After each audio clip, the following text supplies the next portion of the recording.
Next up, I get one more thanks for NerdWallet for sponsoring tonight. So it's not a coincidence I said that. Our next speaker comes to us from NerdWallet. Please welcome Sam. He's going to tell us how to make those crappy hotels feel a little less crappy.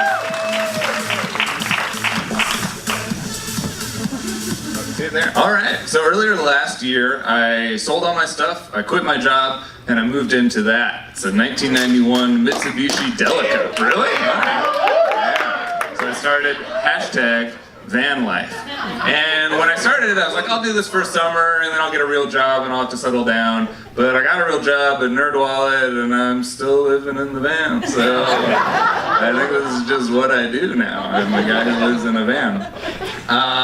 And a lot of people, when I say that, they're like, oh, how did you do it? How did you achieve van life? And my answer is very simple. Becoming homeless is not hard. You can do it. Living as a homeless person is the hard part. People have this idea that it's this like romantic, glorified thing where you're going to be in a clean vehicle that functions out on the open road. But in reality, most of the time, it totally sucks. And I'm going to try to convince you that the fact that it sucks is the reason that you should do it. So let's see if it works. There are clear financial reasons to do van life, and that's why a lot of people get into it. Here's my budget before when I lived in LA, and after red is rent. And so you can see I don't pay nearly as much rent anymore, so that can go towards savings. It's like $20,000 a year that I'm not spending in rent. So that's not nothing, but that's not the good stuff. That's not the good stuff. Also, I put it all on credit cards. All my spending's on credit cards, which usually I tell people and they're just like, okay. But you guys might actually care that actually matters. And not only do I put it all on credit cards, but almost all my spending is for a category bonus, right? It's all travel, it's all dining, it's all eating out. So I'm getting, 4 or 5% of my spending back in points and miles and rewards. Great. But that's not the real reason why it's so great. The real reason it's so great is because before van life, my life was really good. This is me on Emirates business class, 777, living my best life. And after I did business class, I was like, well, I better do first class. And that's how I got into this whole game, was sort of like, what is the best stuff I could do? But I found that this put me on something that psychologists call the hedonic treadmill, which, if you haven't heard about it, is this concept where once you get something really good, you want that next better thing.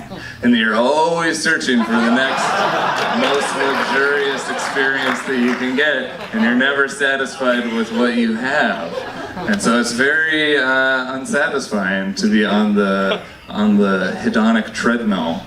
And it turns out that living in a van was a great way to get off the hedonic treadmill. I was not enjoying myself at all, ever. I was constantly dirty. I looked very different than I did in Emirates business class. I used to be super picky about hotels, especially hotel bathrooms. I would immediately go and be like, is it good? This is the Andaz Maui, which I booked with Chase points that I transferred to Hyatt back when you could do that before the Andaz screwed everybody. And this is the best bathroom I had ever seen in my life up till that point. And now any bathroom.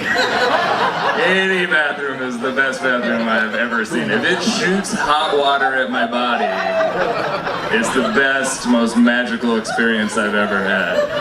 And crappy hotels have all sorts of things that you take for granted. They have heat and bedding and coffee and treadmills, not just the hedonic kind, but actual treadmills where you can run and then clean yourself afterwards. I have booked Holiday Inn Expresses for 5,000 IHG points that felt way, way more luxurious at the time than Intercontinentals that cost 50,000 IHG points. That's an order of magnitude fewer points.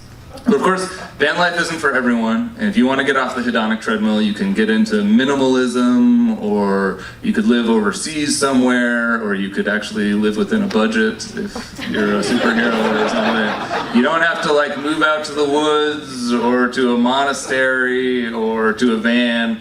The important thing is that you just have to intentionally lower your expectations for life in some way. And yes, van life really sucks, but what I found is that it has really made everything else in life, including this Hilton, which is like fine. It's a fine Hilton most of the time.